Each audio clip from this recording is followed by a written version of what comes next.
Nah, ini kondisi Indonesia dari perspektif ancaman. Nah, ini Pak, negara-negara tetangga kita itu jangan dianggap remeh. Mereka punya backing semua.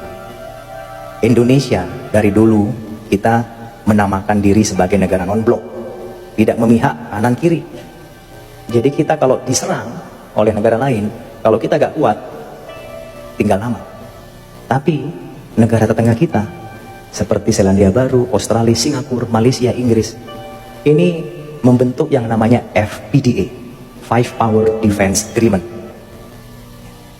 Jadi organisasi ini adalah organisasi persemakmuran Inggris Raya. Kalau Malaysia misalnya diserang oleh negara lain, maka 5 negara ini juga akan membantu. Kalau Singapura perang sama kita Pak, bukan hanya Singapura yang menyerang kita, tapi 5 negara ini akan menyerang kita juga. Makanya mereka bergaya Pak, gak takut. Malaysia sudah mencaplok Sipadan Likitan, kalah kita. Nah ini di belakangnya banyak nih, ada Selandia Baru, ada Australia, ada Inggris, kalah. Sipadan Likitan lepas ke Malaysia. Ini Pak, Sipadan Likitan, Blok Ambalat, ini Malaysia.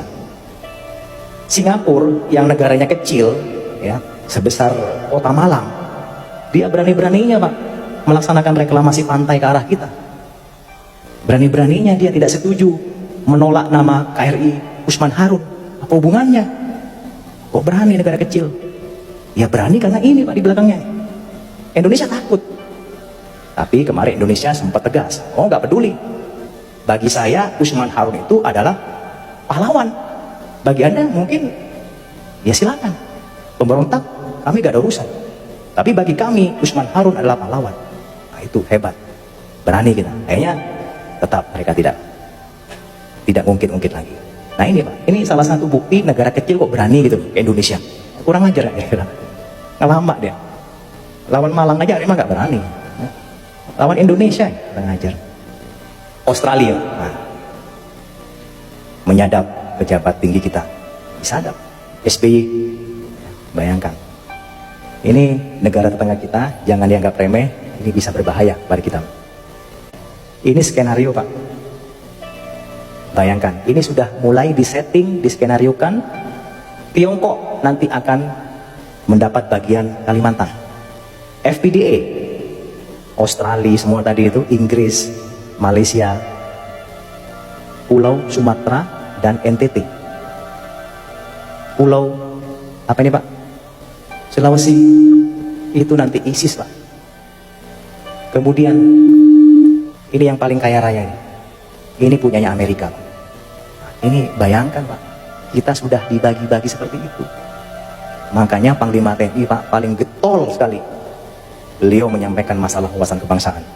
Kalau negara kita, masyarakat kita tidak kuat Pak, seperti sekarang ini, mudah dihasut, diprovokasi, diadu domba, mereka akan mudah sekali Pak membagi-bagi kekayaan bangsa kita ini. Nah ini sudah ada desain dari luar yang jelas biar Bapak semua mengetahui.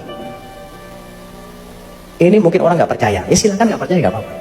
Tapi ini sudah melalui berbagai data, fakta, informasi yang akurat. Gak usah jauh-jauh Pak, Timur-Timur aja lepas. Apalagi yang sangat kaya, banyak orang melirik Pak. Timur-Timur hanya sebagian kecil, ada celah timur di situ. Ini sudah banyak sekali yang mengincar.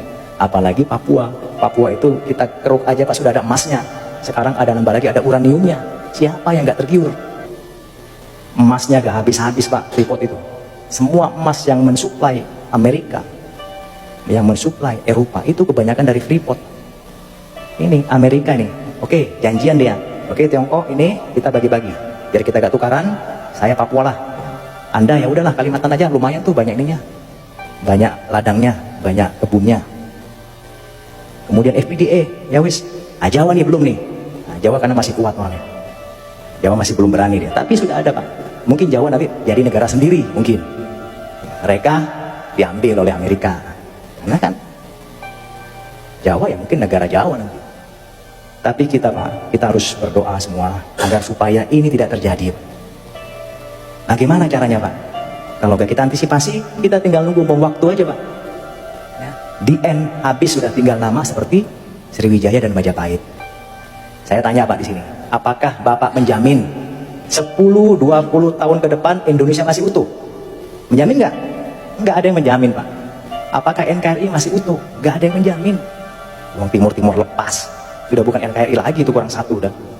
Nanti lepas semua, tinggal negara Jawa. Ya udah, kita aja di sinilah. Ya kan? Ini Pak, kalau gak diantisipasi dengan baik, bisa terjadi Pak. Tidak ada yang tidak mungkin. Seperti dulu waktu masyarakat zaman Sriwijaya maupun zamannya Majapahit, oh gak mungkin Majapahit lepas hancur, kita kuat kok. Negara asing gak mungkin berani ke sini. Kita punya pasukan, bala tentara yang sangat hebat. Gak ada yang menyangka. Tapi negara asing lebih pintar Pak, diadu domba, diprovokasi, hancur dengan sendirinya. Sama, kita sekarang dalam proses seperti itu Pak. Kita diadu domba, kita dihasut, kita diprovokasi, di media sosial dibikin informasi yang ngarang-ngarang. Akhirnya kita terhasut, kita marah, berantem, mereka senang Pak. TNI Polri berantem, wah senang mereka. TNI-nya udah mulai sama polisi sudah berantem nih, wah senang. Wah, umat Islamnya ini sudah mulai berantem nih, wah bagus, senang. Oleh karena itu, Bung Karno pernah mengatakan Pak, perjuanganku lebih mudah karena mengusir penjajah, tapi perjuanganmu akan lebih sulit karena melawan bangsamu sendiri. Berbicara masalah PKI, saya sudah menyampaikan tadi, itu semua ada invisible hands, ada desain dari luar. Cuman yang saya sampaikan tadi adalah dampaknya, Pak. Artinya Indonesia ini ke depan itu akan dibagi-bagi Pak oleh negara yang punya kepentingan. PKI itu salah satu dari proxy war mereka, ya Pak ya. Tadi saya bilang tadi di sana ada Tiongkok kan, Cina mengambil apa tadi Pak? Apa? Kalimantan. Nah, ya disitulah mereka Pak menyebarkan proxy war-nya menggunakan invisible hand-nya.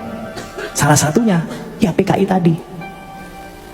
Jadi itu merupakan desain yang kalau kita berpikir itu belum sampai pikiran kita Pak.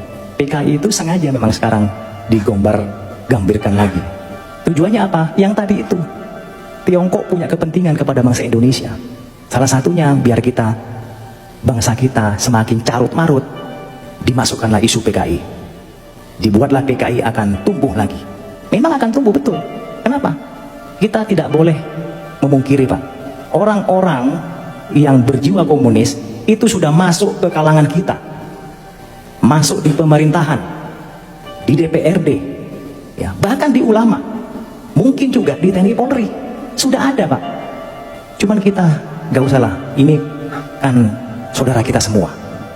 Yang saya bahas tadi itu adalah orang-orang pihak luar yang punya kepentingan. Mereka menggunakan bangsa kita sendiri Pak. Kasihan, kita menjadi korban. Jadi kita komunis ini menggunakan orang-orang Indonesia sendiri untuk masuk ke berbagai kalangan. Tujuannya apa? Misalnya dia masuk di pemerintahan, misalnya dia masuk di DPRD, sudah ada deal-deal. Nanti kalau Anda menjadi anggota dewan, kalau Anda menjadi pejabat Pemkot, tolong buat kebijakan yang menguntungkan saya. Nah itu sudah ada deal-dealnya Pak. Ya mungkin Bapak lebih tahu lah, gak usah saya bahas lebih lanjut, nanti tidak elok. Ya, itu sudah ada deal-dealnya. Jadi sengaja menggunakan pihak-pihak orang kita sendiri. Memang itu sudah ada Pak, tapi semua itu desain yang lebih besar yang saya lihat tadi, itu ada dari negara-negara yang punya kepentingan. Saya kira itu Pak ya. Terima kasih.